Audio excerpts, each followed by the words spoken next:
guys, welcome back to my channel. Today I thought I'd show you how I plan to stay organised in 2018.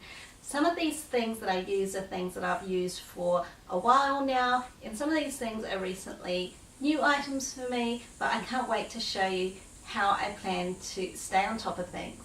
If you're new to my channel, hi, I'm Mel. I make weekly videos. I do a lot of minimalism, decluttering, organisation, cleaning and mummy tips, so I'd love to have you hit that red subscribe button below and join my YouTube family. Alright, so let's get into my organising tips for 2018. Alright, so the first thing that I have to organise is like a yearly family planner, and I just happened to be at the shopping centre with one of my friends, my good friend Fee, and she wanted to go into kikki.K because she wanted to buy a new family planner for the year, so I thought I'll go along and have a look with her. So I went into kikki.K and we both ended up buying this really cool family planner. And what I love about it is there's a page for each month, and then it's split up into columns for each person. And I'm planning to have like a column for each family member, and then also like a family column for things that we're all going to be doing together as well, just to make things a little bit easier. So I thought if I can have something that's printed and visible in the kitchen, then it's clear to everyone what we're doing at any given time. The other thing it came with is this dinner planner. If I have it all laid out in a plan and I know that I've got those ingredients in the fridge and that is what I plan to cook that day, I'm more likely to do that instead of, you know, ring for takeaway or do beans on toast or something lazy like that. And then the next thing I use, you may have seen this in some of my videos where I've been standing in my kitchen. It's just a very simple, I think it's only $10, it's a little whiteboard from Kmart and it's a weekly planner. So what I'll be doing is taking some of the appointments and things that are on the yearly planner and putting it into our weekly calendar.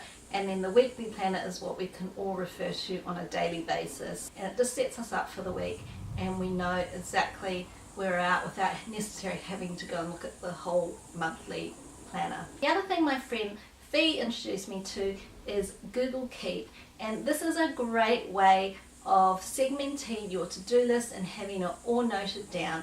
I know that on occasion I've been lying awake at night thinking, oh, I've got to do that thing and I've got to do that thing and don't forget to do that thing, and I just have a long list in my head.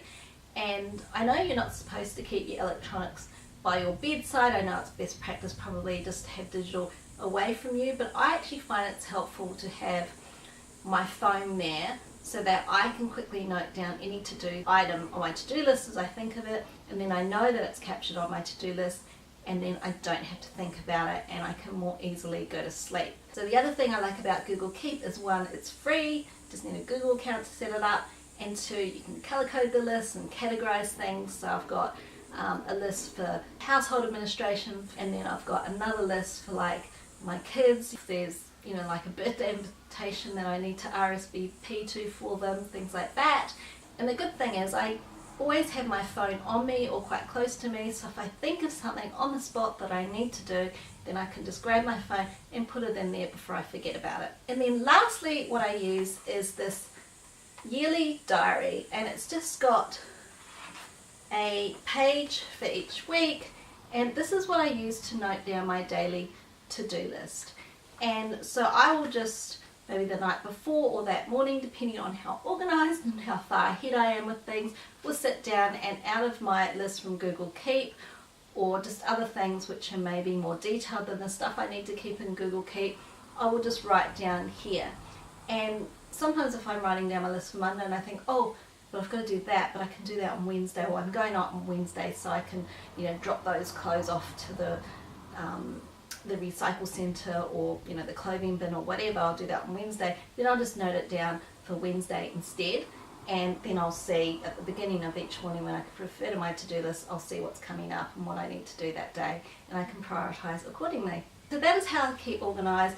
I do like to have detailed lists, but then I like to have something that the whole family can refer to and that I can use to keep track of everyone's schedules, because sometimes, you know, appointments and things will clash and it just disrupts the whole flow of things. So I think the family planner will be really good. I'm looking forward to using that for the first time ever, just to make sure that we're all in sync and that I can keep track of particularly what the kids are doing, and then also, you know, if my husband needs to be out for work, you know, traveling or out for work dinner or something like that, I know when that's coming up and I can meal plan or just plan an activity or whatever for me and the kids accordingly. Alright guys, I hope you found this video helpful. Let me know below in the comments what you use to stay organised. I'm always looking for new ways and new tips and that kind of thing.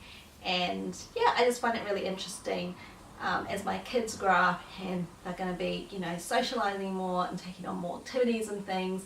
It's just, yeah, I'm really interested to know how other parents manage to keep on top of everything and keep track of everybody's movements. Please give this video a thumbs up if you liked it, and remember to subscribe if you haven't already.